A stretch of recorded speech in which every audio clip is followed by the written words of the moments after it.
Hi everyone, this is Rohit from Lifestyle Mastery, and today I'm excited to have Vanessa Larco, who is a partner at NEA, who's now launching a new fund called Premise. And at NEA, she led investments in breakthrough companies like Cleo, Rocket.Chat, Mejuri, among others.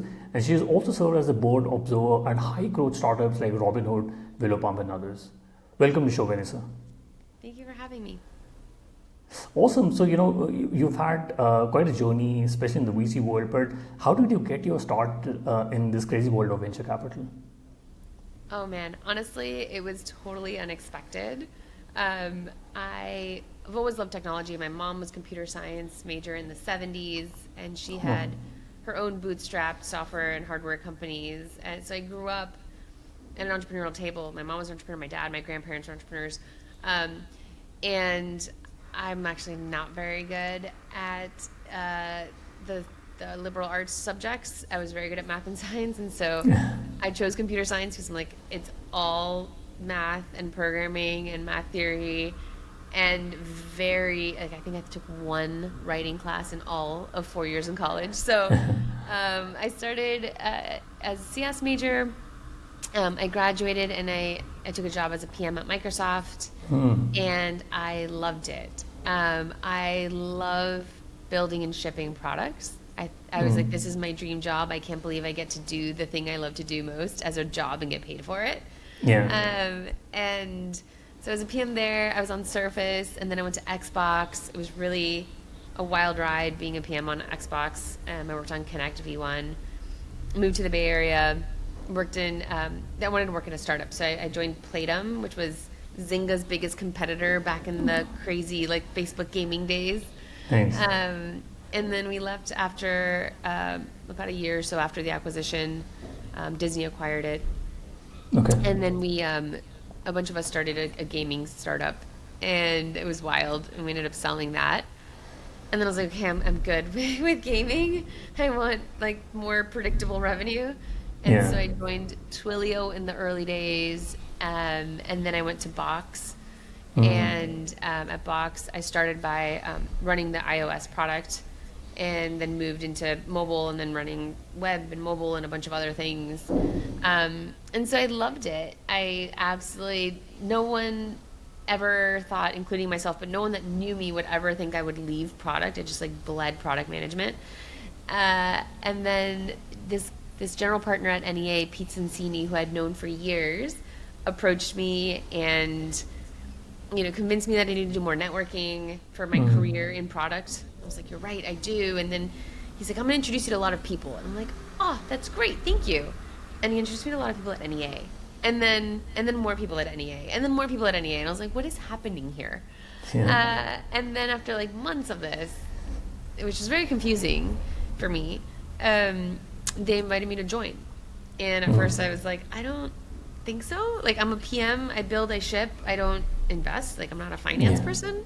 But Pete was like, look, for early stage investing, it is about the product, it is about the technology, it's about the people, and I'll teach you everything I know, and I think you'll be great at it. And I love Pete. I love Pete to pieces. And when he said that, I was like, wow, well, I think Pete's an incredible investor. And Scott Sindell also offered to mentor me, who was running NEA at that time. And I was like, well, if these people who I think are amazing humans and great investors are offering to teach me everything they know and let me shadow them, and like, how do you say no to that? So I was like, okay, Yeah.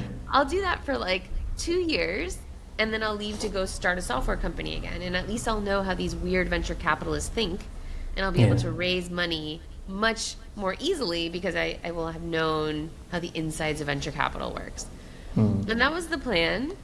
And then I ended up staying at NEA for 8.5 years. Oh, so super interesting because you've been a product manager at Microsoft and Box, and I've been listening to a few podcasts where PM managers think they can't build PRDs without AI, and interestingly, what has happened in the last 2 years is AI has improved the efficiency, but where do you see product management go? Do you think roles like product management would vanish? And what are your thoughts on product management going forward, especially somebody who wants to become a product manager? Oh my gosh. I don't think it's vanishing anytime soon, but I'm so hopeful that all like the tedious work, there's so much, that's what people don't understand. Like, there's so much tedious work in product management that is like very low value, but just has to get done. To the point where I remember being at some point, I was like, everyone is saying that being a PM is like a mini CEO. I was like, I feel like I'm just the janitor. Like, I am like doing all of this, like cleaning up Jira and looking through all the bugs that went out, and then manually QA testing just in case, because I want to run through one more test case, and then, you know, communicating the update with marketing and with and then training customer support, and then notifying the CSMs, and there was like so much communicating and so much project management and so much like so many meetings, and I never felt like I got to spend time really looking, like I'd spend time looking at the data, but not as much time.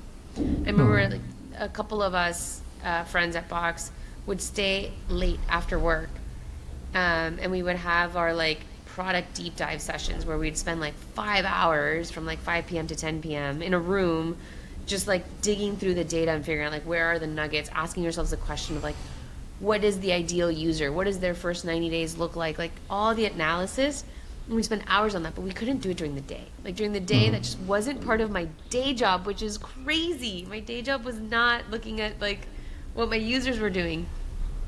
Very little of my time did I spend like on site at customers, like seeing how they're implementing it and seeing how they're using it.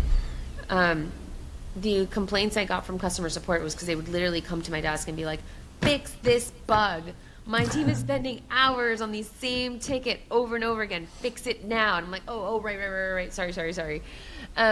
So it was just like a fire drill, and you're just taking like the highest, basically whoever's the loudest person at your desk being like, fix this or implement this, or a sales guy being like, I have $3 million RFP out, and if this feature's not in it, I'm gonna lose. And you're like, get in line, buddy. Like there's like 70 other things, and we have our conference coming up, and the CEO wants these features launched, and our competitor launched those features, and support's mad about those features, and you're just like trying to make sense of it all.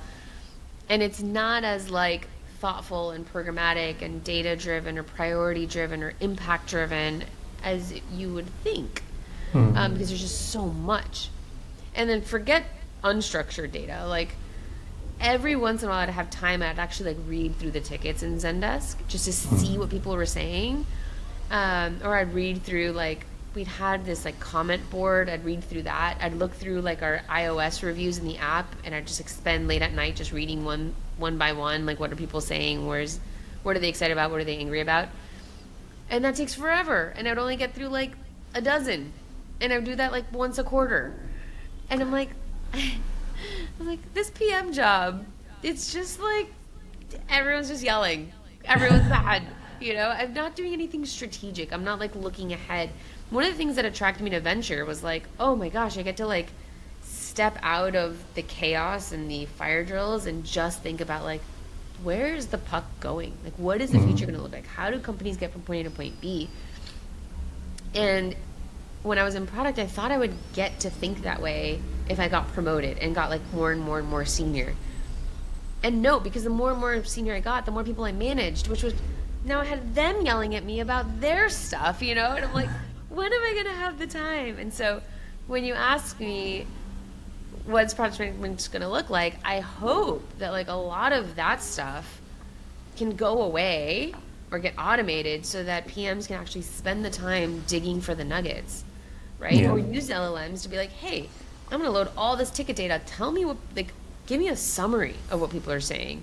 And like, what is the most important thing? If these are my KPIs that I'm optimizing for, and this is what people are saying, throw in all the unstructured data, tell me what I can do to hit these metrics. And then like I get to spend the time with the design team and the engineering team, like what's the best thing we can build within the confines of what we have, right? Like true creativity and exploration, and less of the like crazy chaos. So yeah, that's my hope. I hope that like 80% of the current PM job gets automated away so PMs can spend their time on the more strategic things. And I'll add one more anecdote. I remember I was interviewing someone to join my team, and they're like, well, I love product. I don't want to do product management. I just want to do product strategy. Okay. And I remember being like, get in line. We all want to do product strategy. Give me that job. But like, no, we have to like do the thing, and it Do the sucks thing. sometimes, Yeah. you know. Yeah. But hopefully, PMs can then just do like product strategy and like all the other stuff we don't have to do Yeah. anymore. No, interesting because yeah, I've been into BD and sales, and I'm hoping like tools like Clay and Polo can help me become a better sales guy. I hope these roles don't go away. But when we were chatting earlier, you said that you're very excited about consumer tech. What sort of market signals or trends are making you bullish when others are pulling back? Well, I think others are pulling back because you've had a bit of a dry spell in consumer for a long time. Okay. There hasn't been a big wave of consumer software companies in over a decade. There's been a company here or there that will break out, but like a wave like 2008 Yeah. or like 2000, early 2000s, like we just haven't had one. But Sure. we think we're on the precipice of another big consumer wave, right? If we look at the previous consumer waves, they've had two things. They've had a big tech unlock and radical consumer behavior change. You look at the 90s with the browser was the unlock, and then behavior changes. People were like, oh, I can access the internet so much easier. Like, there's an interface here. And then you had all kinds of amazing companies like Amazon and Google that like took off and they were awesome. Then you get to like the early 2000s, and with fiber optic internet, you got faster upload and download speeds, and that means you could upload videos and photos. And then you got Web 2.0, you got like LinkedIn, the YouTubes, right? Like you got all of those, the Facebooks, and then you fast forward to 2008 and 2008, you had the mobile, like the iPhone came out, and then mobile app store came out, and so did the Android. I forgot what it was called back then.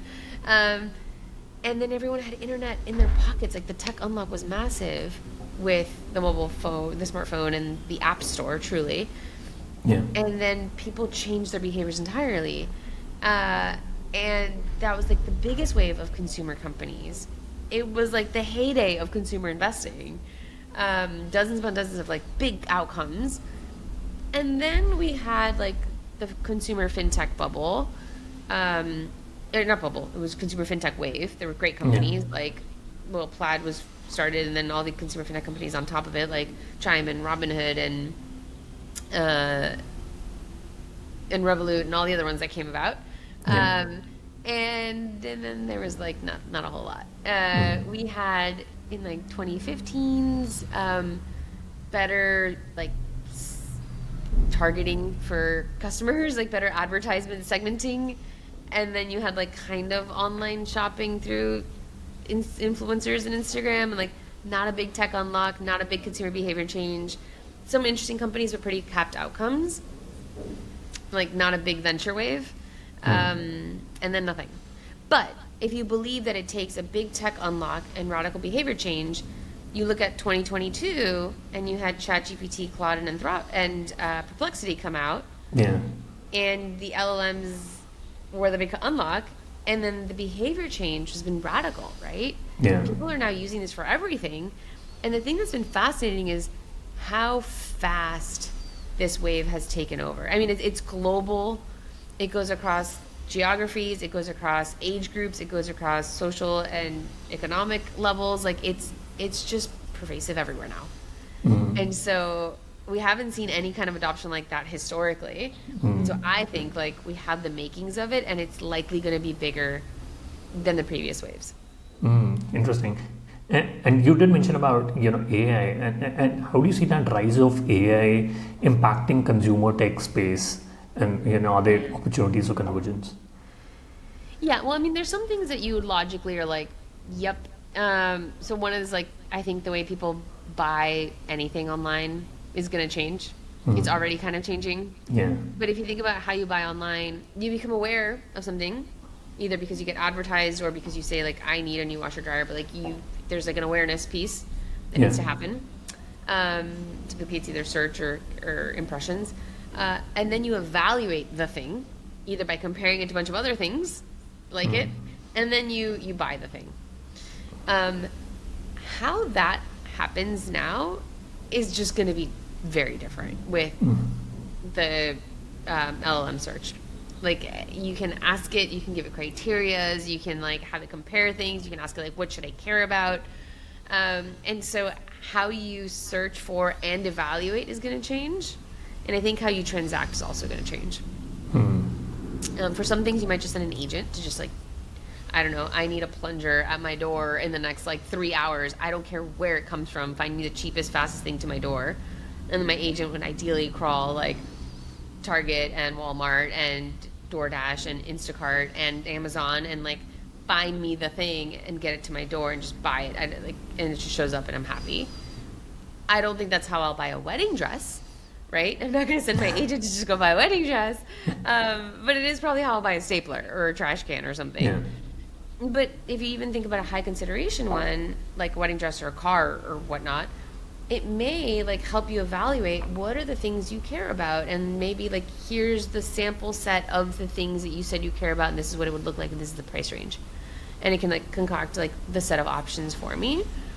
And I think it can take many different forms depending on what kind of thing you're buying, but it is really exciting to think about that, and I think it's kind of obvious that it's going to change.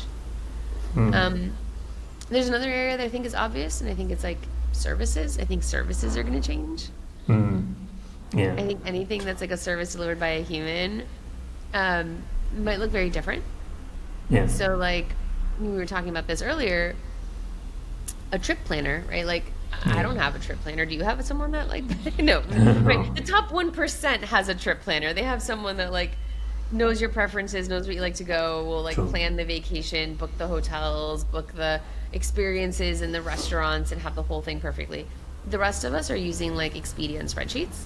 And if you go across the line, across different types of things, not just travel, but like personal stylists, if you think of matchmaking, right? Top 1% has a matchmaker on retainer for like $10-30K a month. The rest of us are like on apps. And then you look across all these categories where we're using like the old generation apps, and then we're DIYing a lot. We're spending a lot of time making this thing work for us. Yeah. And I think now with LLMs, we have the ability to get closer to that like top 1% of the population experience at a price point we can afford. Yeah. And that means that like all of these apps that were DIY, like plan it yourself, do it yourself, buy, like, style yourself, interior decor your house yourself, like all of these do the things yourself. Yeah. It's gonna like not be that. And I'm very much looking forward to that. Yeah. And are there any specific categories like, health, education, finance, where you see, outsized opportunities for? Well, look, I think all of these categories are huge. And I think like, you go from interior, but you could also think about wealth planning and money management and estate planning. And you can go beyond that to tutoring, to coaching, any kind of coaching. There's so many types of coachings. To mental health, to, there's health concierges, like health advocates. You heard of this? Yeah. Like, hire someone that like advocates for you in a situation, right? There's like all these different things, and there's different market sizes for this, and there's different willingness to pay and different price points. But what I'm looking for more than anything is, I don't question whether there's demand for these types of things. Like that 1% experience. Like I don't question like, is there demand for a matchmaker like experience? Is there demand for a trip planner like experience? Like, yes, there's demand, or it wouldn't be a top 1% experience. Yeah. The question is, can you give me that experience, like the exact same 1% like experience at a tenth of the cost? And sometimes you can. Other times, like it's not there yet. You like play with it and you're like, I'm pretty sure that's not what the top 1% feels when they're engaging with their concierge, right? So what I'm really looking for is, can you give that top 1% experience at a tenth of the cost, so it's addressable to the next 40% of the population? And I know that if like you can do that, whenever there's a TAM increase, iconic companies get built. Like Uber increased the TAM for like taxis and black cars and basically like on-demand driving. Right? Airbnb expanded the TAM for vacation rentals. Like they expand the TAM. When you get that, these like generational companies get built. So what I'm looking for is like, can your company give me that experience at 10 of the cost and expand beyond that 1% to the next 40%? Interesting. And you've seen funds like Thrive and Anderson Horowitz, which are mega funds, which are increasingly doubling down on multi-stage investing. But do you think that is sustainable, and or will it backfire as competition increases? No, look, I think the startup as like a category, as an industry, is maturing. Yeah. And we're starting to see that a company will want to stay private for a lot longer. Yeah. Because I think that like startups have to innovate, they have to move fast, they have to do things, and they make a lot of investments for like the long term of the business. And founders have these ideas of like things that need to exist now that maybe it's not obvious to other people. And I think it's very hard to run a public company that way, where everyone's evaluating you like the thing you did this quarter needs to deliver this quarter, and like it's not a long term kind of environment where like long term thinking is really rewarded. It's questioned, people get fired, like it's just, it's so different. So a lot of founders are like, I want to like build a really big defensible company before I go public, and I have to do the quarter by quarter game. And because like once I go public, I can't do the things I'm doing now. I can't have crazy ideas and then pour money into them without like tons of, criticism. So they want to stay private longer. And if that's the case, if they want to stay private for like 15 years or longer, and they're growing their revenue to hundreds of millions, and they're growing their valuations, like the venture that we had 10 years ago, the venture ecosystem we had 10 years ago, isn't going to work. And so these mega funds need to get bigger so they can keep funding the different rounds. I just think it's going to change. Like, I think you're going to have the earliest folks doing early. And then the mid folks will do the mid stages, and the growthy folks will do the growth. But I don't think everyone's going to hold their stock. I think like the early might sell either to their shares to the mids or sell their shares to the growth. The growth is going to sell their shares to other growth. Like, it's going to be almost not as liquid as when it's public, but there'll be a more liquid private market. And we're seeing that already with a lot of secondaries transactions. They're opaque right now. They're clunky. It's like not optimized. But in this world where companies are staying private for much longer and have these crazy valuations for much longer, I think there's appetite for different parts of the stack. And I think these shares are going to start trading hands. And in order for like all of that to work, you need different types of capital bases. And I think that these multi-stage funds getting bigger and bigger is a response to that. So I think it's healthy. Actually, I think it's healthy. I think it's fine. I just think people are going to start like clustering into different parts of the journey and where you specialize. And over the past year, I've been writing S1 deep dives on my newsletter, and now finding it difficult to find companies which are going public, right? But you mentioned about secondaries, but do you think the venture landscape will also change, where we have a 10-year fund cycle, and with those sort of exits coming out, do you think in the future we'll have shorter fund cycles, or what are your thoughts on that? No, because there's tensions on both sides. Like, yes, you can trade the shares along the way, but you also want to optimize for the biggest outcome you can, so you don't want to sell too soon, and so you have pressures to potentially condense the fund cycle, and you have pressures to lengthen the fund cycle. So ultimately, I think we're just going to end up in the exact same place in terms of fund cycles. Okay, correct. And where do you think are the biggest mistakes when you think VCs make when they're evaluating consumer startups? TAM. Every time. TAM. Every time. Every time it looks niche. It looks like a toy. It looks like something that, like, who's going to use this? Who would do this? That's like the biggest question is, like, who would ever do this? It seems silly, ridiculous. It seems like a niche-y toy. And you get that wrong every time. That's, like, the most common thing. Anything that's a category creator looks silly. Okay. Yeah. Interesting. And you were a board observer at Robinhood and Willow Pump. And what did you learn about scaling consumer brands from those experiences, from those companies?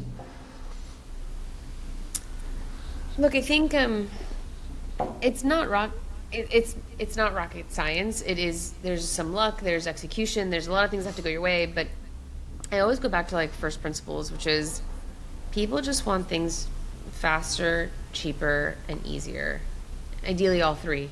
You offer all three, but Robinhood made trading basically free. Right? Like for me, I wanted, like, I buy and sell shares, but like I use Fidelity. It cost me $7 a trade. I didn't have that much money. I would be trading like $100. So for me, it was like 7% of what I was going to buy. I'd have to pay as a transaction fee. So if I sold, it was another $7. I'm like, I'll go broke. Like, I can't buy and sell 100 at a time. So I'd have to like save up so I could do $1,000. But that would take me a couple months to save up. And so then I'd see Robinhood. I'm like, free. I get to anything.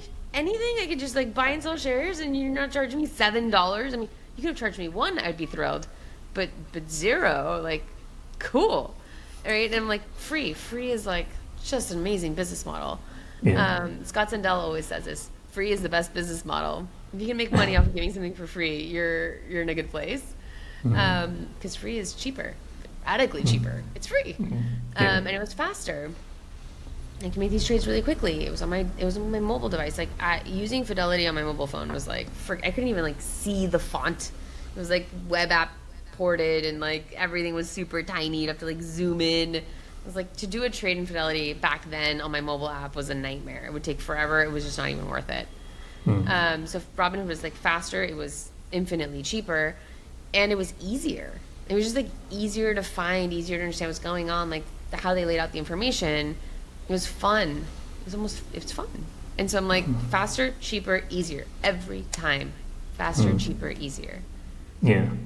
And Interesting. The thing part is like, it can be faster and easier but more expensive. And then it's a big question mark for me. Big question mark. Yeah.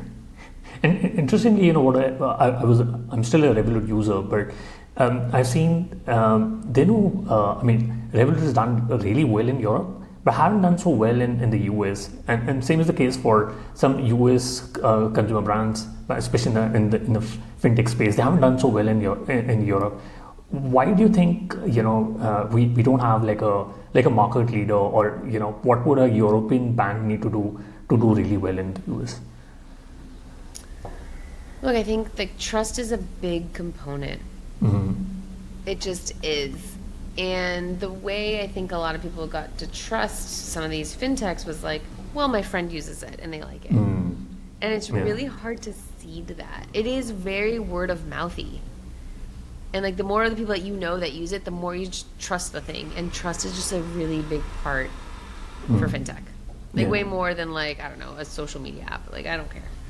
But I'm going to put my money in there. Like, I want to see a couple people around me using it before. I want to know that everyone else is going to lose money if I'm going to put my money in it too, you know? Yeah, makes sense. And especially when you're looking at, you know, backing founders, what are some of the traits you look for when they're looking to build, you know, especially in consumer tech? Well, I think, look, I'm an early stage investor. Okay. And so a lot of it is the founder. Like, I want to know, where did you come from? Why are you uniquely qualified to do this? And then we look for exceptional founders. Like, I want people that are thirsty to learn. Like, the best founders, they're always telling me about this book they're reading, this podcast to listen to, like all this information. They're like walking encyclopedias, and they just want knowledge. They want more and more and more of it. And they expect everyone around them to be seeking knowledge all the time as well. Like, they're very intimidating in that way. And I find that the best founders are like that. They are extremely detail-oriented, borderline micromanage. Oh, no, they're not borderline. They're all micromanagers for a very long time. They're just obsessive with every detail of their business. They know everything backwards and forwards. It's shocking to me. Not a single one of them I've asked a question to, and they're like, oh, let me ask someone on my team. They're like, this is the SKU number, or like, this is the cohort data. Like, I don't know how, but they just know everything backwards and forwards. They're also experts, and like, they're students of their category. They know everything that happened historically. They know who won and who lost and why they won and why they lost, and all the players, and like, they are like obsessed with the industry or the space that they're in, and they have a very unique point of view of like what it's going to take to win now, and like, there's a strong why now. And then I personally, coming from product and engineering, I like them to have good product sensibilities. Like, I ask them, like, you know, if this is V1 or V0.5, what do you want in V1? What do you want V2? What do you want V10 to look like, and why? And why did you build it this way and not that way? Like, what were the trade-offs you made in product? And I want to understand, like, what are they prioritizing? Why are they prioritizing that? And so I have to get behind the logic. So there's quite a lot that I look into around the founding team. They have to be great storytellers because you have to recruit people, and you recruit people by being a great storyteller. And then you have to fundraise. To be able to fundraise, you have to be a great storyteller. So like you have to be a great storyteller. So there's quite a lot that goes into it. We do a lot of reference checks. Like I want to know, and I think that's the hard part is for founders that are, I don't know anyone that knows them. It's just hard for me because I don't make that many investments. At most, I'll make 10 investments a year in our new fund. To reference them, like there's 1,000 founders that want me to see their companies, and I'm like, okay, well, I can only pick a few, and I want to pick the folks that I know I can really reference. That like I can call 10 people, and those 10 people know another 10 people, and I can really get an understanding of like who is this person, what makes them tick, what are their principles, what are their values, how do they want to build things, and it's a long game. Like you invest in a company, and it could be 20 years until you exit it. Exactly. You want to know who you're going to work with. Yeah, absolutely. And Vanessa, in the last 2 or 3 years, I've seen VCs are backing, a second or third time founders. But I work with the founder of OU Room, who's a Thiel fellow. I've also worked with another founder who's a Forbes 30 under 30 awardee. But would you want to back a second time founder, or would you want to back a first time founder who's really young?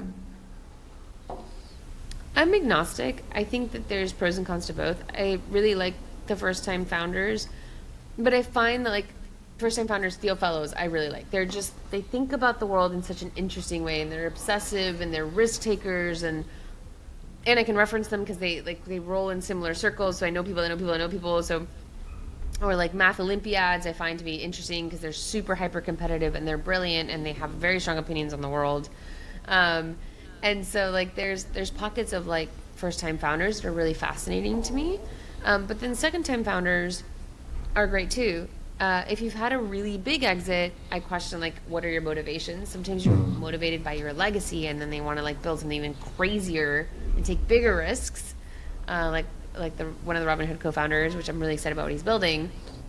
And then others had like a really nice exit, and they're kind of bored, and they have this idea, and they want to explore it, and they want to hire a big team around them on day one. And that's like a bucket that like for me personally, I'm like, you don't need my money, like you're fine. And then there's a second time founder who had like a very tiny exit, but everyone around him thought it was a huge exit, and it's like killing them, like chip on the shoulder. I have something to prove. Like that wasn't the exit. That wasn't what I wanted. And like those are also very interesting founders. I've always been on the revenue side of the business, but with AI coming with the new tools like Cursor and Replit, do you believe founders now need to have that deep technical skills, and will they have that sort of advantage in consumer tech? That's a good question.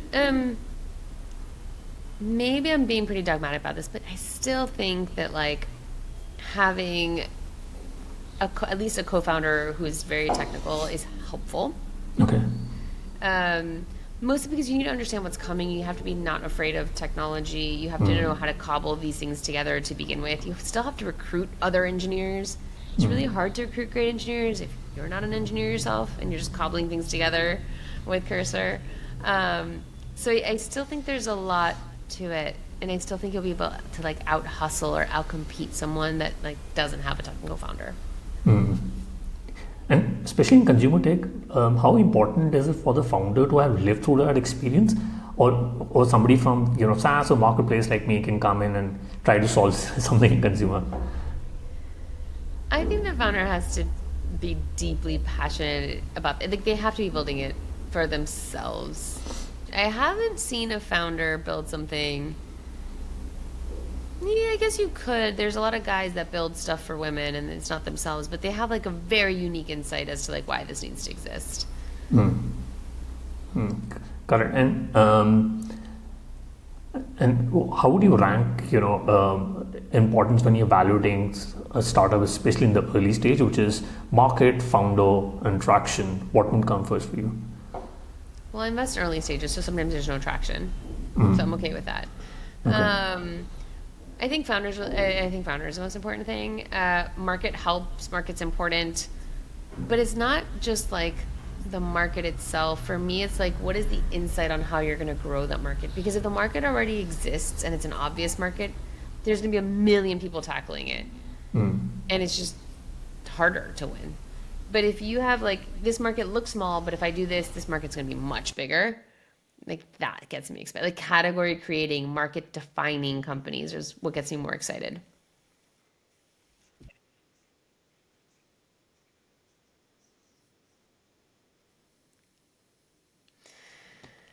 Massively overhyped.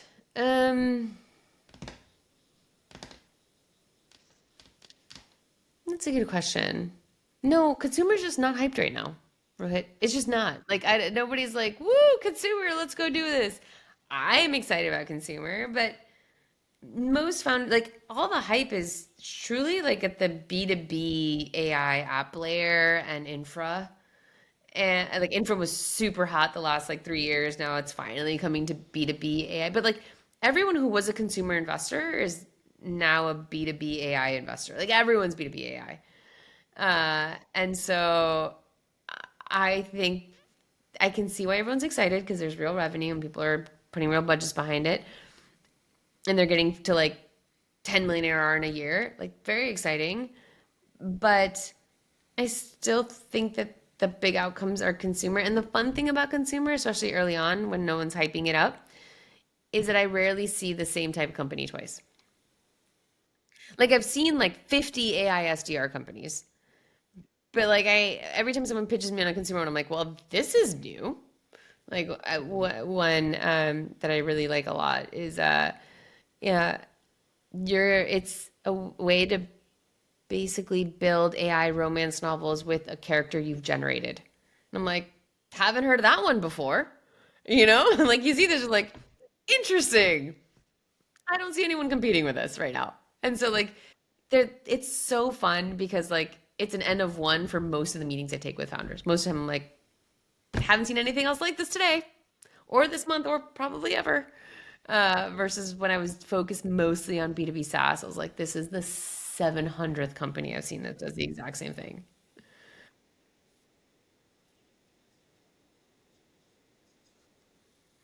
Ooh, the five temptations of a CEO. Ooh, no, between that and from good to great. Okay, I read the five temptations of CEO like in one day. From good to great, I quote most often. It's a tie.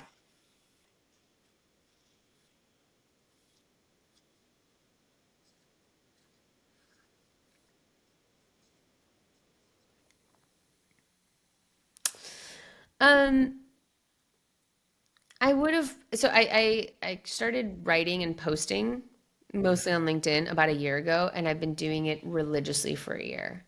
I've always wanted to do it, and I always had excuses why not, because I'm not a good writer, because I'm scared to put my ideas out there, because I don't want everyone to be like, that's a stupid idea. Or like I don't like social media in that way.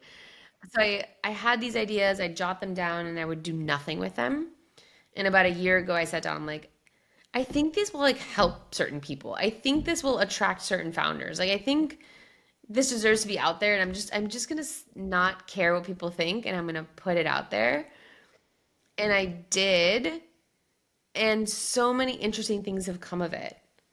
And I wish I would have started sooner. I wish I started way sooner, and not worried about whether it's perfect or not. Just put it out there.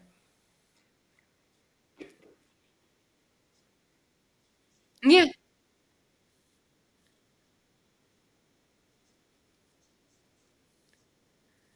Yeah, okay. I feel like everyone's gonna say ChatGPT and all that, but like I like Figma. Um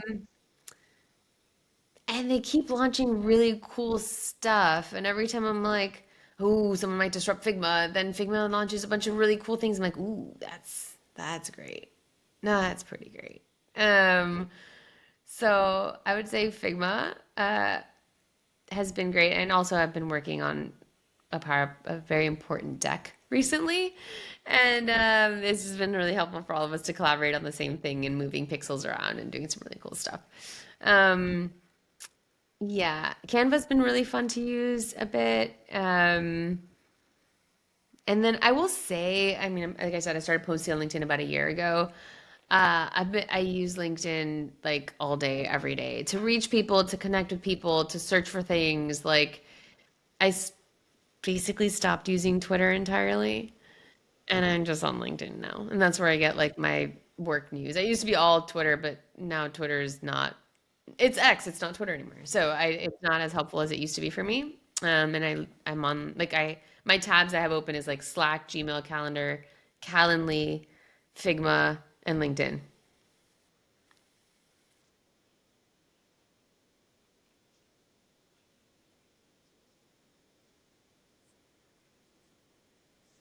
LinkedIn. LinkedIn.